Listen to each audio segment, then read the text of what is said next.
Ofelia, a comincia a passiare. E quanto a noi, vostra razia, chiamo una mencia ad appostare in aghiridà. Tanto che passì, leggi stu libro. A mostrare si addicata alla lettura può dare calore alla solitudine. Assai voti noi siamo criticati in tachisso, ma è provato, arciprovato, che la faccia afflitta e l'atteggiamento divoto arrinescono a renne riduci lo diavolo. Chisso è tanto vero, ai mia, ma chi zuttiati sti paroli pilla me coscienza. La fossetta di un'allaccarata buttana, cummighiata di lison grasciati ciucchi, non è chiù l'aria ingrasciata di l'afflitto mio parrari e di lume modo da giri sotterraneo. Lo sento che arriva. Ammocciamolo, mio signore.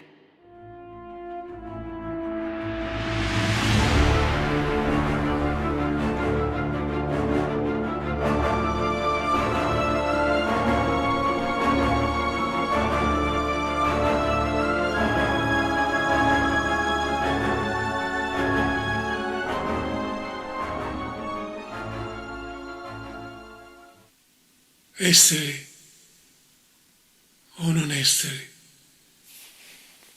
questa è la questione.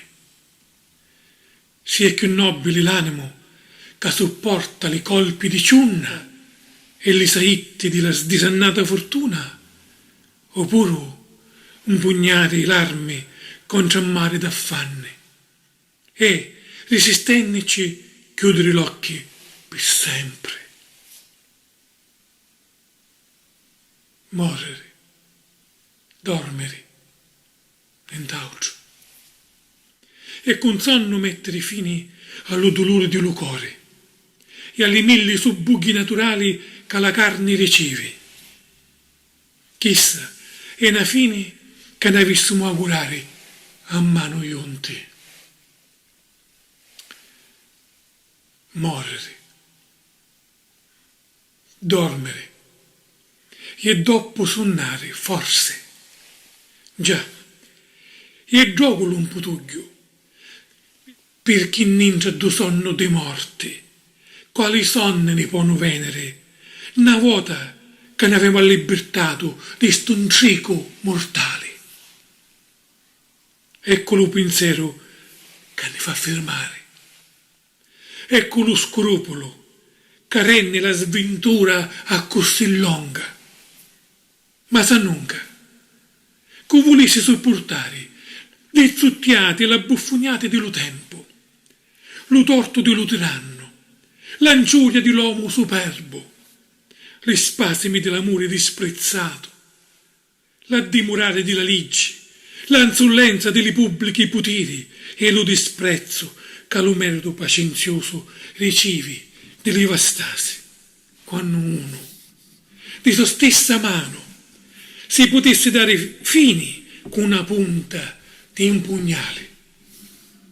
E così, qua accettasse d'accollarsi sti pesanti ciusci, soffrendo e sudando sotto lo peso della vita, se non fosse lo terrore di qualche cosa dopo la morte, la terra sconosciuta, donde nudo viaggiatore fa mai ritorno, a paralizzarne la volontà e a farne preferire i mali che già avemo rispetto ad altri che sconosciamo.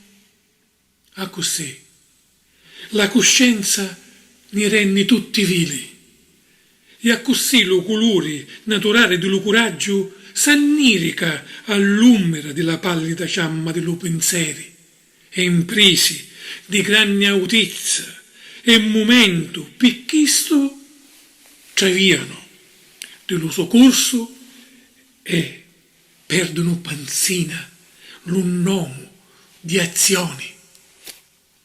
Ma ora calmati.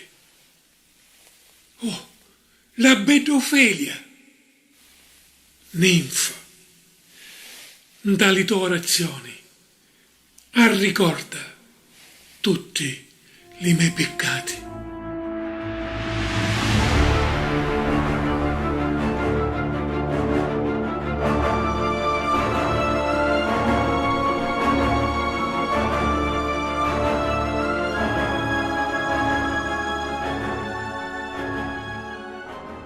Mio buon signore, come è stato vostra grazia da tutte ste giorna?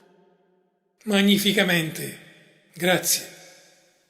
Mio signore, aiucca taluni vostri ricordi che di tanto tempo desideravo riconsegnarvi.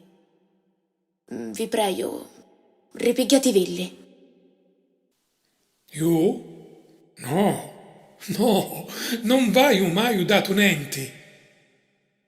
Sì, mio onorato signore, lo sapete buono d'avermi dati.